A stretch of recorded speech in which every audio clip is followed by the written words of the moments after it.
Hi everyone, welcome back to evidyarthi.in. This is Varsha. तो start करते हैं हमारा next topic that is area of the police station, यानी किसी भी पुलिस स्टेशन के अंदर कौन से एरियाज आते हैं. सो स्टार्टिंग दिस टॉपिक हम पहले क्या करते हैं, मोहन की स्टोरी की तरफ चलते हैं और समझते हैं कि वो जब पुलिस स्टेशन गया, जब वो पुलिस स्टेशन जा रहा था तो उसके साथ क्या हुआ. On the way to the police station, one of the neighbors asked, why don't we spend some more money and go to the main police station in the town? So यहाँ पे ये कहा जा रहा है, उसके पड़ोसी ने ये कहा मोहन के कि हम थोड़े से और पैसे लगा के मेन पुलिस स्टेशन क्यों नहीं जाते हैं टाउन के. So हमारे मोहन ने क्या रिप्लाई किया, it is not a question of money, we can register the case only in this police station because our village come in its area of work. Explain Mohan ने एक्सप्लेन किया कि पैसों की बात नहीं है, हम इस पुलिस स्टेशन में भी अपना केस दर्ज करवा सकते हैं क्योंकि हमारा एरिया इस पुलिस स्टेशन के अंडर आते हैं, यानी कि यहाँ पे जो भी इंसिडेंट होगा वो इसी पुलिस स्टेशन में आके दर्ज किया जाएगा. इसको अच्छे से समझते हैं. यहाँ से police station is a place where people register their complaints. हम सभी को पता है ये बात कि पुलिस स्टेशन एक ऐसी जगह है जहां पे हम अपनी शिकायतें दर्ज करवाते हैं और उन शिकायतों का निर्वाहन कौन करता है, उनका सॉल्यूशन हमारे पुलिस निकालती है, कॉप्स जिसे कह सकते हैं हम. So every police station has an area that comes under its control. और हर पुलिस स्टेशन के अंदर एक एरिया होता है जो कि उसके कंट्रोल में होता है. वहां जो भी इंसिडेंट्स होंगे वो पुलिस स्टेशन उसे रिकॉर्ड करेगा. All person in that area can report cases or inform the police about any theft, accident, fight, injury or illegal occurrence, etc. So what is happening कि उस एरिया के लोग क्या कर सकते हैं, उस पुलिस स्टेशन के अंदर जो भी इंसिडेंट हो रहे हैं, चाहे वो थेफ्ट के हो यानी चोरी के हो, लूटपाट, झगड़ा, कोई इलीगल गैर कानूनी हरकत हो रही है, वो भी इस पुलिस स्टेशन में जाके दर्ज करवा सकते हैं. तो ये हमारे पुलिस स्टेशन का वर्किंग हो गया. नेक्स्ट चलते हैं कि अच्छा वर्किंग तो हमने देख लिया कि हर एरिया का अपना एक पुलिस स्टेशन होता है और उस एरिया की सारी जितनी भी चीजें हो रही, जितने भी कंप्लेंट्स होंगे वो उसी पुलिस स्टेशन में दर्ज होगा और किसी भी पुलिस स्टेशन में नहीं दर्ज हो सकता है. तो नाउ सबसे पहला क्वेश्चन राइज करता है कि एक पुलिस स्टेशन का फंक्शन क्या है अपार्ट फ्रॉम रजिस्टरिंग कंप्लेंट दर्ज करने के अलावा और क्या क्या हमारे पुलिस स्टेशन का काम है, पुलिस का काम है. सो ये पढ़ेंगे हम the work at the police station. अब हम समझेंगे कि पुलिस स्टेशन में क्या काम हो रहा है, बट उससे पहले फिर से हमारे मोहन की स्टोरी पे. So when they reach the police station, Mohan went to the person in charge, station house officer और SHO and told him what had happened. So what happened, जब वो लोग पुलिस स्टेशन पहुंचे तो सीधा मोहन किसके पास पहुंचा, पुलिस स्टेशन का जो इंचार्ज है, पर्सन इंचार्ज, जिसे हम कई बार SHO या फिर स्टेशन हाउस मास्टर कहते हैं, और उसके पास जाके उसने बोला कि अच्छा मेरे साथ ये चीजें हुई है. He also said that he wanted to give the complaint in writing. So here ये वाली चीज याद रखेंगे आप कि उसने क्या कहा कि मैं ये जो कंप्लेंट है वो राइटिंग में देना चाहता हूँ. राइटिंग में देने का मतलब है कि मैं रिटन आपको लिख के देना चाहता हूँ कि मेरे साथ हुआ है, यानी कि यहाँ पे FIR की बात हो रही है, फर्स्ट इंफॉर्मेशन रिपोर्ट की बात हो रही है. और अगर कोई चीज रिटन में दी जाती है तो सबूत हो जाते हैं, ये सबूत होता है, दिस इज द एविडेंस कि किसी ने कोई कंप्लेंट दर्ज करवाई है. सो ही सेड कि मैं FIR रिपोर्ट करना चाहता हूं, बट हुआ क्या. तो SHO rudely brushed him aside, saying he couldn't be bothered to waste his time writing down minor complaints and then investigating them. What happened कि SHO कहता है कि अरे जाओ यहाँ से, मेरे को कोई फर्क नहीं पड़ता, वैसे भी मैं इतनी छोटी छोटी चीजें नहीं कर सकता, मेरा टाइम वेस्ट होगा तुम्हारे इस काम को इन्वेस्टिगेट करने में. Mohan showed him his injuries, but the SHO did not believe him. अब मोहन ने कहा कि भाई मेरे को चोट लगी है, देख ये देख, पर SHO ने उसकी बात का यकीन नहीं किया. हुआ क्या फिर, Mohan was puzzled and did not know what to do. अब मोहन चक्कर में पड़ गया कि मैं करूँ तो करूँ क्या.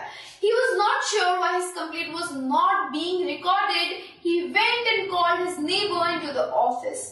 तो उसको समझ में नहीं आ रहा था कि उसकी कंप्लेन को क्यों नहीं दर्ज किया जा रहा। तो वो गया, अपने जो भी सगे संबंधी आए हुए थे, उसके पड़ोसी आए हुए थे, उनको बुलाया स्टेशन के अंदर, and they argued strongly that Mohan had been beaten up in front of them and had they not rescued him he would have been injured very seriously.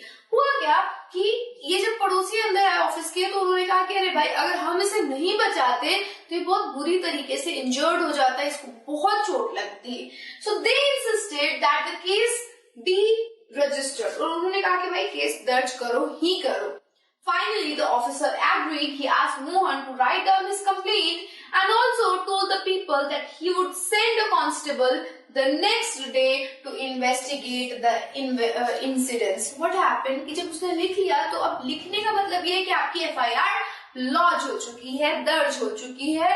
तो अब क्या होगा, जब आपने कंप्लेंट कर दी तो फिर किसी इंसान को जाना होगा, पुलिस के किसी अधिकारी को जाना होगा जो आपकी बातों को, जो भी आपने लिखा है, उसको इन्वेस्टिगेट कर सके, अच्छा ऐसा हुआ भी है या नहीं। तो हमारे इस SHO ने कहा ठीक है, अब जाओ तुम, मैं कल अपना कांस्टेबल भेजूंगा, वो जाके जांच पड़ताल करेगा इन सारी कंप्लेंट्स की। सो यहाँ पे हमें थोड़ा बहुत वर्किंग का अंदाजा हो गया कि एक पुलिस स्टेशन के अंदर FIR दर्ज होती है, और दूसरी बात वो चीजों को, जो भी इंसिडेंट हैपन हुए हैं, उनको इन्वेस्टिगेट भी करती है। और देखते हैं और क्या क्या करती है हमारी police. So the work at the police station क्या क्या है वो समझते हैं। They uphold and enforce the law impartially, बिना किसी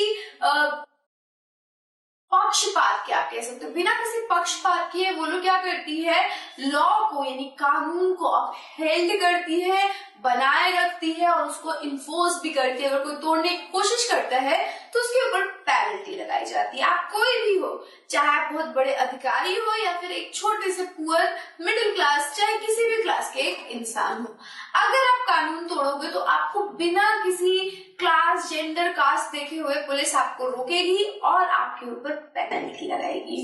नेक्स्ट है to promote and preserve public order, यानी कि जो समाज के अंदर व्यवस्था है उसको बनाए रखती है कि कोई भी इंसान कोई गैर कानूनी अपराध ना करे, कोई भी इंसान किसी को चोट ना पहुंचाए, कोई सोशल डिसऑर्डर क्रिएट ना हो। नेक्स्ट फंक्शन क्या है इनका, to accurately register all complaints bout to them by complainant और हिज रिप्रेजेंटेटिव। सो यहाँ पे वो क्या करती है, दैट वो FIR जितने भी कंप्लेंट्स हैं, जो भी कंप्लेंट लेके आया है उनके कंप्लेंट्स को दर्ज करती है, या फिर वो भी कंप्लेंट की दर्ज करती है जो कोई और लेके आया है किसी के लिए। फॉर इंस्टेंस मेरे साथ कोई हादसा हो गया, मैं आपको बोलूं आप मेरी कंप्लेंट जाके दर्ज करवा दीजिए कि मुझे इसने मारा है, ओके। आप जाके कहोगे, मेरा नाम लोगे कि इसके साथ ये हादसा हुआ है, तो पुलिस स्टेशन को वो दर्ज करना होगा इंसिडेंट्स, और वो फिर आएगी मेरे पास, मेरे से पूछताछ करने, इन्वेस्टिगेट करने, तो पूरा जो भी इंसिडेंट्स हुआ है उसकी वो जांच पड़ताल करेगी। तो अगर आप खुद एक कंप्लायंट है, खुद कंप्लेन करने वाले हैं, आपका कोई रिप्रेजेंटेटिव जाके कोई कंप्लेन कर रहा है, तो पुलिस को दोनों ही कंप्लेन्स को रजिस्टर करनी पड़ेगी बस एक बार। या तो आप जा सकते हो या आपका रिप्रेजेंटेटिव जाएगा, ओके। दोनों जाके अलग अलग जगह करोगे तो फिर तो भाई पिट जाओगे, सो वो नहीं करना है। नेक्स्ट है to create and maintain a feeling of security in the community। Community के अंदर एक सेफ्टी की फीलिंग भी लाने का काम ये लोग करते हैं। हमने जब बात करी थी गवर्नमेंट की, वी सॉ दैट कैसे कॉन्फ्लिक्ट रिलीजियस मूवमेंट में, रिलीजियस आप कह सकते प्रोसेशन में स्टार्ट होता है, और उस कॉन्फ्लिक्ट को कौन सॉल्व करेगा, पुलिस। तो पुलिस का काम भी ये है कि वो सोसाइटी के अंदर सिक्योरिटी की फीलिंग को बनाए रखे। So these are some functions of the police, work of the police। जो FIR की डेफिनेशन है वो देख लीजिए। The report lodged is known as FIR, First Information Report। So जो भी रिपोर्ट लिखी जाएगी, दर्ज होगी, उसे हम FIR के नाम से जानते हैं। So this is your work at the police station, और इससे पहले हमने फंक्शन पढ़ा। So this is all about police station। In the next video, we will see you with the next topic। So till then, stay safe and keep running with us. Bye.